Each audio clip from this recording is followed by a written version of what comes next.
दोस्तों पति के लिए बहुत ही बड़ी खुशखबरी वाला फैसला है, ऐतिहासिक जजमेंट है। क्योंकि पति के सामने सबसे बड़ी प्रॉब्लम आ रही थी मेंटेनेंस केस को लेके, क्योंकि मेंटेनेंस केस के अंदर है जो कोर्ट पति की कुछ भी नहीं सुन रही थी। खासकर इंटरिम मेंटेनेंस तय करते समय इंटरिम मेंटेनेंस तो कोर्ट है जो पति के ऊपर लगाई रही थी, साथ में डेट ऑफ एप्लीकेशन से। और जब ये इंटरिम मेंटेनेंस का ऑर्डर हुआ है तब तक का एरियर भी है जो पति के ऊपर थोपा जा रहा था। तो पति के साथ में है जो बहुत बड़ी नाइंसाफी हो रही थी, पर अब है जो ऐसा नहीं होगा। पति को न तो एरियर देना पड़ेगा, न है जो ये इंटरिम मेंटेनेंस देना पड़ेगा। किस तरीके से नहीं देना पड़ेगा, किस तरीके का फैसला है, क्या बात इस फैसले के अंदर कही है, किस तरीके से पति के लिए फायदेमंद फैसला है, इसकी पूरी जानकारी मैं इस वीडियो के अंदर बताने वाला हूं। बस आपको क्या करना है, वीडियो को बिल्कुल अंत तक देखना है, कहीं से वीडियो की स्किप नहीं करना है, क्योंकि आधे अधूरे वीडियो से कोई भी जानकारी समझ में नहीं आती है। और ये आपका अपना चैनल है, इसको अगर आप अब तक सब्सक्राइब नहीं करे हैं तो सब्सक्राइब करके बेल आइकन को इससे दबा दीजिए। तो चलिए शुरू करते हैं। तो वेलकम दोस्तों, मैं हूं आपको अपना एडवोकेट जितेंद्र। दोस्तों पति के बार बार सवाल मेरे पास में आते रहते हैं कि सर कोर्ट ने हमारे ऊपर इंटरिम मेंटेनेंस का ऑर्डर कर दिया है और कोर्ट ने हमारी बिल्कुल भी नहीं सुनी है, जबकि हमारी पत्नी खुद गलत है, हम गलत नहीं है, हमने है जो उसके साथ में गलत नहीं किया है। यानी कि हमारे ऊपर इंटरिम मेंटेनेंस का ऑर्डर होना ही नहीं चाहिए था, फिर भी है जो कोर्ट ने हमारे ऊपर इंटरिम मेंटेनेंस का ऑर्डर कर दिया है। अब इंटरिम मेंटेनेंस का ऑर्डर तो कोर्ट ने किया ही है, साथ में डेट ऑफ एप्लीकेशन से, यानी कि पत्नी ने जब केस फाइल किया है उस डेट से लेके और आज तक का, यानी कि जब ये इंटरिम मेंटेनेंस का ऑर्डर हुआ है तब तक का एरियर भी है जो हमारे ऊपर लगा दिया है, जो कई लाखों करोड़ों रुपए का है। तो हम उसको कैसे दें? उसको हम एक भी रुपया मेंटेनेंस का नहीं देना चाहते हैं, क्योंकि हमारी मेहनत की कमाई है, यह हमारी ईमानदारी की कमाई है। और उस गलत पत्नी को हम क्यों दे? हमारा बिल्कुल भी मन नहीं है कि हम उसको रुपया दे। और यहाँ पे तो हमारे ऊपर इस तरीके का ऑर्डर हो गया है। अब ये ऑर्डर हो गया है तो न चाहते भी है जो हमें उसको ये देना पड़ेगा। तो हम है जो इससे कैसे बच सकते हैं? ऐसा कोई फैसला है तो हमें बताइए। तो बिल्कुल ये फैसला आपके काम का है। अब है जो आपको ऐसे फैसले के अंदर है जो राहत मिलने वाली है कि आपको इंटरिम मेंटेनेंस और एरियर है जो नहीं देना पड़ेगा। तो किस तरीके से नहीं देना पड़ेगा? देखो यहाँ पे होता यह है कि पत्नी के द्वारा फैमिली कोर्ट के अंदर 125 सीआरपीसी मेंटेनेंस का केस फाइल किया जाता है 2020 के अंदर।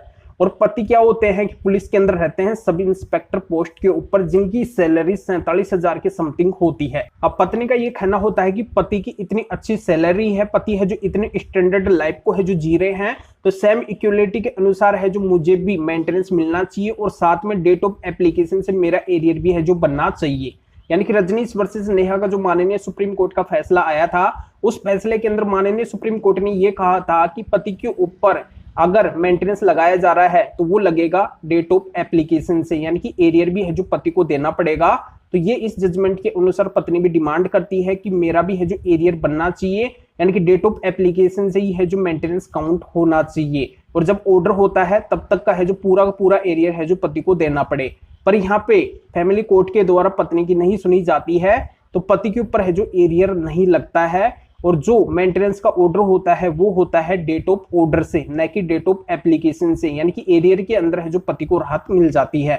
अब पत्नी के द्वारा इसकी criminal revision petition high court के अंदर फाइल की जाती है, क्योंकि पत्नी इस ऑर्डर से संतुष्ट नहीं होती है।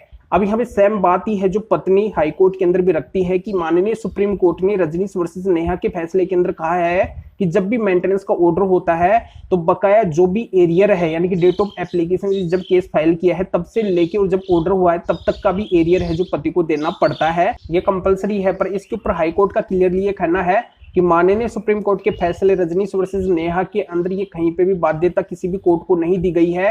ये कंपलसरी रूल है जो किसी भी कोर्ट के लिए है जो पारित नहीं किया गया है, लागू नहीं किया गया है कि आपको रजनीश वर्सेस नेहा के फैसले के अनुसार ही है जो फैसला देना पड़ेगा। यानी कि कोई भी जज है जो अपने विवेक से भी है जो फैसला दे सकते हैं, जिनको उचित लगे वो अपने अनुसार है जो डेट ऑफ एप्लीकेशन से या फिर डेट ऑफ ऑर्डर से भी है जो फैसला दे सकते हैं। इसमें किसी भी जज के लिए है जो बाध्यता नहीं है। तो यहाँ पे भी हाई कोर्ट के द्वारा क्या किया जाता है कि फैमिली कोर्ट के ऑर्डर को बरकरार रखा जाता है और डेट ऑफ ऑर्डर से ही है जो मेंटेनेंस लगाया जाता है, यानी कि वही ऑर्डर है जो सेम रहता है जो फैमिली कोर्ट ने दिया है कि पति के ऊपर जो भी मेंटेनेंस लगेगा केवल डेट ऑफ ऑर्डर से ही है जो लगेगा, न कि डेट ऑफ एप्लीकेशन से। तो ये बहुत बड़ी राहत है जो पति को मिलती है। तो जानकारी आपके अच्छे समझ में आ गई होगी कि बहुत से कोर्टों के द्वारा इंटरिम मेंटेनेंस तो लगाया ही जाता है और इंटरिम मेंटेनेंस फिर बनता है डेट ऑफ एप्लीकेशन से, यानी कि वो तमाम जितना भी एरियर है इंटरिम मेंटेनेंस का वो भी है जो पति को देना पड़ जाता है। पर अब है जो इस फैसले के अनुसार इस तरीके से पति को फायदा मिलेगा, राहत मिलेगी। इस फैसले का है जो पति फायदा उठा सकते हैं। तो इस फैसले, इस जजमेंट का लिंक इस वीडियो को डिस्क्रिप्शन के अंदर दिया गया है, आप अच्छे से रीड कर सकते हैं, जान सकते हैं कि मामला क्या है, और भी है जो आपके अच्छे समझ में आ जाएगा। तो आपको क्या करना है, वीडियो को लाइक करना है और शेयर भी करना है, जो और लोगों तक ये जानकारी पहुंच सके। तो वीडियो देखने के लिए आप सभी का बहुत बहुत धन्यवाद।